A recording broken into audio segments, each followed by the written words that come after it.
Звіту Атлантичної Ради ховається на We'll talk about Atlantic Council's report presentation, hiding in plain sight, Putin's war in Ukraine. The spokespersons are Maksymilian Czuperski, Special Assistant to President, Atlantic Council, and Eliot Higgins, founder of Bellingcat. The briefing will be held in English. I'm Max Czuperski, Special Assistant with the President of the Atlantic Council, and this is Eliot Higgins, founder of Bellingcat. We briefly are going to give you a sneak peek today of the presentation that we'll be giving later today at 2 p.m. at the Verona Rada. It's a presentation about our report, Hiding in Plain Sight. Could you please speak closer to microphone? There are no Russian troops. It's not working, there you go. It's a report titled Hiding in Plain Sight. Closer to microphone, please. Hiding in Plain Sight, about our report that we launched in June and in May in the United States, and that we also launched in Europe in June, and that was now translated into Russian, and basically discusses Putin's war in Ukraine. To set the scene for our report, I actually want to turn over to Mr. Putin himself, who has been repeatedly denying the role of Russian soldiers in Ukraine. So let's switch it over here. As to whether our troops are present in Ukraine, I can tell you very clearly there are no Russian troops in Ukraine. I can tell you very clearly there are no Russian troops in Ukraine. That is the repeated narrative that is coming out of the Kremlin. It is something that was later repeated by his foreign minister, Mr. Lavrov, who has been repeatedly saying, before demanding from us that we stop doing something, please present the proof that we have done it.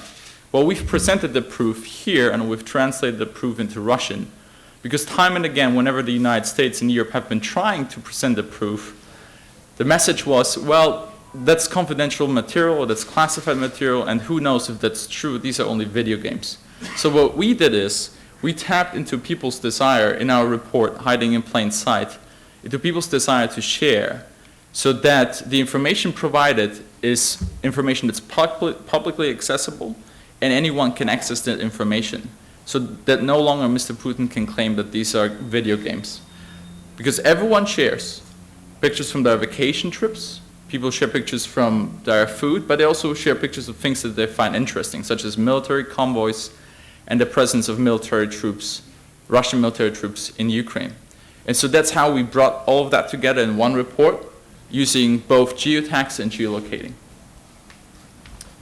So what we have is we have lots of people posting things online. They might be posting, interesting pictures of, what they've eaten, where they're on holiday, military convoys driving through their town. So we can tap into that information, but we need to verify this information as well. And one of the key techniques we use is geolocation. So this is going to be a short example of exactly what that is. So what we have here is a video that was posted on July 17th showing a Buck missile launcher on the back of a transport vehicle. This was the same Buck missile launcher linked to the downing of MH17. So this was actually posted online on Twitter, and when it was shared online it actually came with a set of coordinates. But we don't take stuff like that at face value. What we do is we analyze the image and compare it to other sources. So in this example we put the coordinates into Google Earth, which gave us this location. We then moved the camera to have a kind of similar view from the video, and then we started matching elements in the actual image itself. So, for example, we were able to see objects that were visible in the satellite map imagery that were also visible in the video. We were also able to compare the layout of roads and also confirm they matched, and many other objects in that video. And this is a very, very basic example, but with all the information we use techniques like this to confirm the information is correct. So we can not only track vehicles, but we can also track Russian troops. And so in our report, we've put together thousands of examples of Russian troops being present. And one of these examples is a gentleman, Mr.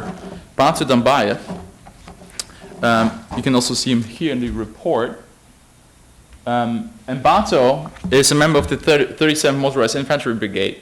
We're able to trace him all the way to his home region of Buryatia along the Russian-Mongolian border where he was stationed originally. He embarked, however, from there more than 4,000 miles westward toward the Russian-Ukrainian border to one of thousands of military encampments staged by the Russians that serve as the staging ground for the war, for the Russian war in Ukraine. This is where Russian soldiers are preparing for combat before they cross the border into Ukraine. You can go, using Google Earth, you can go to any of these locations. You can see what the locations looked like in 2013. Here, October 20th, satellite image of a close-up. You can see, a few trees, 2 fields. Now, after the Maidan Revolution, that scene looked very differently. And if you look at it, this is the camp called Kuzminski. It's near the city of Kuzminska. You can see here tents. You can see military equipment there being staged. And this is a close-up of an even bigger camp. From there, Bato embarked on a journey across the border, you got it right here, into Ukrainian territory in February, into the Donbass region, where he was stationed at this checkpoint. Now, you can see here in the small picture, he's no longer in his Russian military uniform, he's in a very different one. We were able to locate him using the same methodologies that we used for the military equipment, where we compared sites. These are only 3 elements that we are marking, but there's thousands of other elements.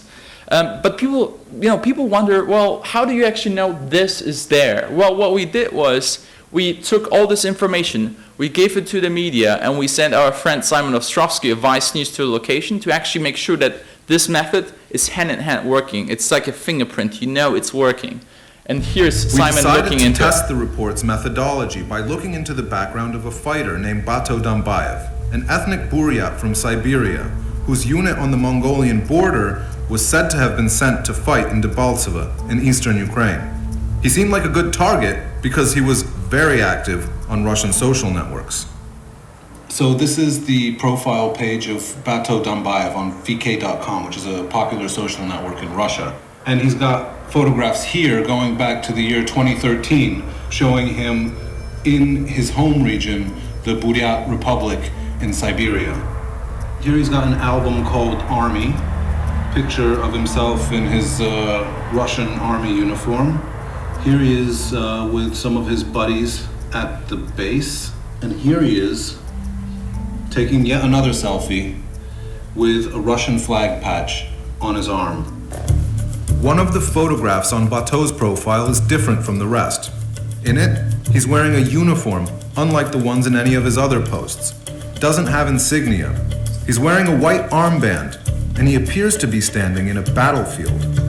This photograph was posted in February, around the time of the battles for Debaltseve. So we headed to Ukraine to see if we could find the place it was taken.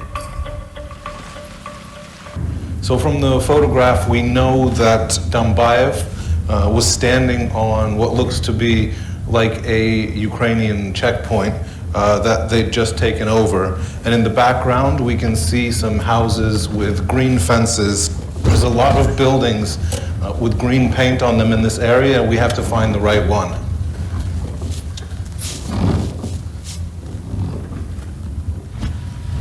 Well, that kind of looks like it, a little bit.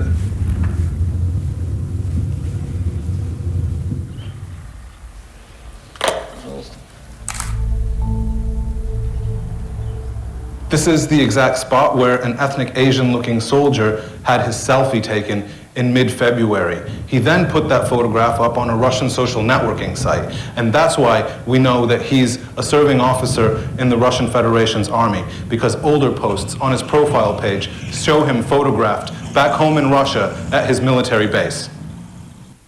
So you can see this is exactly the same location where Bato Dambayev was, and you see that the method that we are using, that any citizen can access using internet, is actually working because it's proved. Not all soldiers, Bato made it back home and he was able to be traced down, and Simon went out in his documentation and visited him at home. But not all soldiers made it home. Thousands, well, not thousands, but hundreds of Russian soldiers likely died. The death toll overall in the territories is in the thousands, both including civilian and military population. And it underscores once again the tremendous cost this war has taken both on the Ukrainian people, but also on the Russian people who continuously are being lied to themselves by their leader about this war. Continuously, the Russian government is refusing to acknowledge that it is at war with Ukraine, And anyone who tries to speak truth is being called a liar, an anti-Russianist, or else. And so the goal with bringing this report out in Russian is to make sure that every person has the chance to not only read it, but actually go out there and find the information themselves to find out what has happened to not only Batu, but hundreds of soldiers and the very population of Ukraine, in eastern Ukraine, that has been invaded by his troops. So with that, we will be presenting this report, and we will be also showing how the methods used in this report can be used to trace down the battalion that shot down MH17 later today at 1400 at the Rada. And we'll just give it up for a few minutes if you have any questions. Thank you. Thank you very much. Чи є запитання або уточнення в залу? Is there any question?